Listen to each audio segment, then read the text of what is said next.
કેદારનાથ ધામમાં નવા વર્ષે પ્રથમવાર બરફવર્ષા થઈ। ઉત્તર ભારતમાં ઠંડીનું પ્રમાણ વધતા આ વિસ્તારમાં હિમવર્ષાની આગાહી કરવામાં આવી હતી। જો કે કેટલાય દિવસોથી અહીં આવતા ભક્તો બરફવર્ષાની રાહ જોઈ રહ્યા હતા। ત્યારે નવા વર્ષના બીજા જ દિવસે બરફવર્ષા થતા ભક્તોએ ઠંડકનો આનંદ માણ્યો। તો કેદારનાથ ધામથી આ દ્રશ્યો સામે આવ્યા છે। અહીં બરફવર્ષાની જે પ્રવાસીઓ રાહ જોઈ રહ્યા હતા તેમની રાહનો અંત આવ્યો અને વર્ષની શરૂઆતના બીજા દિવસે જ બરફવર્ષા નોંધાઈ। આ વર્ષની આ પ્રથમ હિમવર્ષા છે। તો ગુજરાતમાં ઠંડીની રાહ જોવાઈ રહી છે, ત્યાં જ ઉત્તર ભારત સફેદ ચાદરમાં ઢંકાઈ ગયું છે। સ્નોને માણવા પહોંચેલા પ્રવાસીઓ પણ લાઈવ બરફવર્ષા જોઈને હરખાઈ ગયા। નવા વર્ષે સફેદ રંગમાં રંગાયું ઉત્તર ભારત। પહાડો પર હિમવર્ષા તો મેદાની વિસ્તારોમાં ધુમ્મસની ચાદર। ગુજરાતમાં ભલે ઠંડીની રાહ જોવાતી હોય, પરંતુ ઉત્તર ભારત ઠંડી અને બરફની ચાદરમાં ઢંકાઈ ગયું છે। નવા વર્ષે જમ્મુ કાશ્મીરના મોટા ભાગના વિસ્તારોમાં હિમવર્ષાએ હાજરી પુરાવી। બીજી તરફ હિમાચલના ચંબા વિસ્તારમાં સિઝનની પહેલી હિમવર્ષા થઈ। दूर दूर सुधी मात्र सफेद रंग ज जोवा मळी रह्यो छे। चंबा जोटमां सीजननी पहली बरफवर्षा थता लोको पण घरमां पुराई गया, तो प्रवासीओए अहीं बर्फीला हवामाननो आनंद माण्यो। आ तरफ काश्मीरना गुलमर्गनो प्रख्यात स्की रिसोर्ट प्रवासीओथी उभराई गयुं छे। होटलो पण संपूर्णपणे बुक थई गई छे। बरफ पड़ता प्रवासीओए पण एक्टिविटीजनो आनंद माण्यो। गुलमर्ग, सोनमर्ग અને પહેલગામમાં पर्यटकोએ હિમવર્ષાનો આનંદ માણ્યો। શહેરના કેન્દ્ર શ્રીનગરના લાલ ચોકમાં પણ હજારો પ્રવાસીઓ એકઠા થયા। શિયાળાની ઠંડીનો સામનો કરીને નવા વર્ષનો તેઓએ પ્રારંભ કર્યો છે। પહેલગામના ઉપરના ભાગોમાં તાજી બરફવર્ષા ચાલુ છે। ચંદનવર્દી, આરુ અન્ય સ્થળોએ પણ ભારે બરફ પડતા મેદાની વિસ્તારો સફેદ ચાદરમાં ફેરવાઈ ગયા। આ તરફ અનંતનાગ જિલ્લામાં પણ કોકરનાગ સબ ડિવિઝનના ઉપરના ભાગોમાં નવેસરથી હિમવર્ષા થઈ। માટી, ગવારન, કોકરનાગ વિસ્તાર અને ડાકસુમના ઉપરના ભાગોમાં ભારે હિમવર્ષા છે। બીજી તરફ પ્રવાસીઓએ આ હિમવર્ષાને લઈને આનંદ ઉઠાવ્યો। મોટેરા પણ બાળકો સાથે બરફમાં રમત રમતા જોવા મળ્યા। સતત હિમવર્ષા થતા જમ્મુ કાશ્મીરના પહાડી વિસ્તારોએ જાણે કે સફેદ ચાદર ઓઢી લીધી છે। જમ્મુ અને કાશ્મીરના ભદ્રવાહમાં સિઝનની પહેલી બરફવર્ષા થઈ। આ વિસ્તારમાં કેટલાક દિવસોથી કડકડતી ઠંડી પડતી હતી અને હવે સિઝનની પહેલી હિમવર્ષા થતા વાતાવરણ ઠંડુગાર બન્યું છે।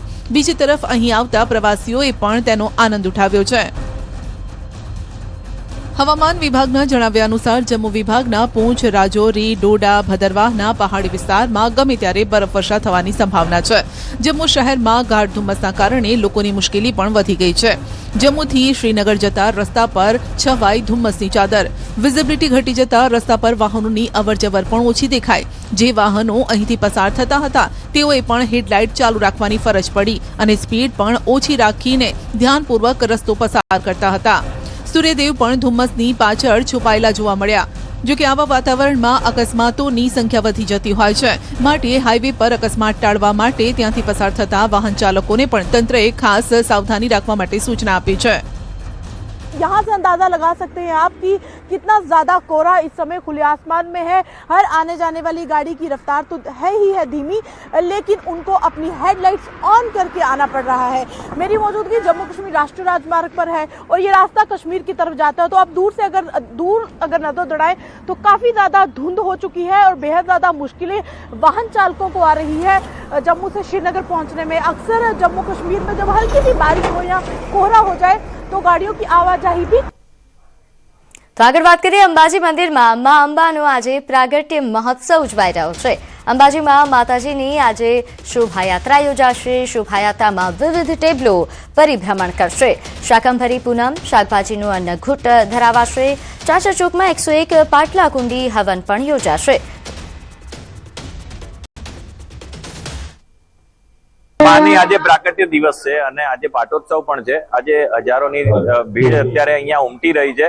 સવારથી મંગળા આરતીમાં પણ હજારોની ભીડ હતી અને હજુ પણ ભીડ વધી રહી છે અને અમને પણ આવો એક મોકો આપ્યો છે માએ કે અમે ગઈકાલે માને સુવર્ણનો મુકુટ અર્પણ કર્યો છે। આજે પોષ સુદ પૂર્ણિમા એટલે માં અંબાનો પ્રાગટ્યોત્સવ મનાવવામાં આવે છે અને આ પૂનમને જે છે શાકંભરી પૂનમ અને સુખડીની પૂનમ પણ માનવામાં આવે છે। ચોક્કસપણે આજે વહેલી સવારથી અંબાજી મંદિરમાં ભક્તોની ભારે ભીડ જોવા મળી રહી છે। આપને બતાવવા માંગીશ કે અંબાજી મંદિરમાં પણ જે રીતે આપ જોઈ રહ્યા છો 101 પાટલા કુંડી યજ્ઞનો અત્યારે પ્રારંભ થવા જઈ રહ્યો છે અને વહેલી સવારથી જે રીતે માય ભક્તોની ભારે ભીડ અંબાજીમાં જોવા મળી રહી છે। ભક્તો છે મોટી આસ્થા સાથે ગમે તેવા કામ હોય તો કામ મૂકીને પણ માના મંદિરે પહોંચતા હોય છે અને ખાસ કરીને આમ બતાવીએ કે મોટું યજ્ઞ જે છે સચંડી યજ્ઞ અંબાજી મંદિરમાં આયોજિત કરાતું હોય છે અને મોટી સંખ્યામાં બ્રાહ્મણો પણ ઉપસ્થિત રહી આ માતાજીના પ્રાગટ્યોત્સવને વધુને વધુ દીપાવવાના પ્રયત્ન થતા હોય છે અને આજે પણ અંબાજી મંદિરના ચાચર ચોકમાં એમ કહી શકાય કે વિશેષ મોટું યજ્ઞ હાથ ધરવામાં આવ્યું છે અને તે પણ ટૂંક સમયમાં પ્રારંભ થવા જઈ રહ્યું છે અને આજે એમ કહી શકાય છે કે અંબાજીના પાટોત્સવને લઈ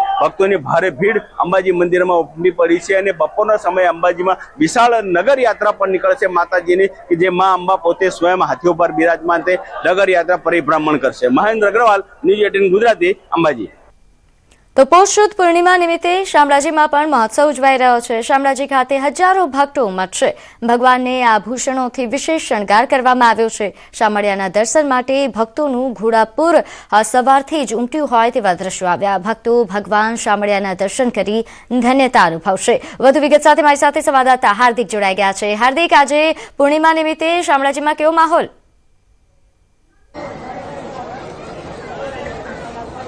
હા પ્રીતિ, ચોક્કસથી જે વર્ષ 2026 પહેલી પૂર્ણિમા અને પોષી પૂર્ણિમા છે અને પોષી પૂર્ણિમાનું અનેરું મહત્વ છે। યાત્રાધામ શામળાજીમાં આપ દ્રશ્યો બતાવી દઈશ કે તમને ભક્તોની વહેલી સવારથી મોટી સંખ્યામાં ઘોડાપુર ઉમટી પડ્યું છે અને ખાસ કરીને ભગવાન શામળિયાના દર્શન કરવા માટે ભક્તો આતુર બન્યા છે। ખાસ કરીને વર્ષની 2026ની પ્રથમ પૂર્ણિમા છે તેના સાથે સાથે જે પ્રકારે ભક્તો મોટી સંખ્યામાં આવી રહ્યા છે। આજે મા અંબાનો પ્રાગટ્ય દિન છે અને આજે જે ધનુર્માસ ચાલી રહ્યો છે તેમાં ભગવાન વિષ્ણુ ભગવાનની પૂજાનું પણ અનેરું મહત્વ હોય છે। એટલે કે દર્શન કરવા માટે આપ જોઈ શકો છો કે જે પ્રકારે અહીં ઠંડી પડી રહી છે, ઠંડા સુસવાટા વળતા પવનો વચ્ચે અરવલ્લીની ગિરિમાળાઓ વચ્ચે ભક્તો મોટી સંખ્યામાં અહીં આવી રહ્યા છે અને ભગવાન શામળિયાના નાદ સાથે પહોંચી રહ્યા છે। ક્યાંથી આપ આવી રહ્યા છો? હાજી, માલપુર થાય। કેવો આજે અનુભવ થઈ રહ્યો? ભગવાન દર્શન કર્યું છે? ભગવાનના આજે શામળિયાના ધનુર્માસમાં ખૂબ આનંદ થઈ રહ્યું છે।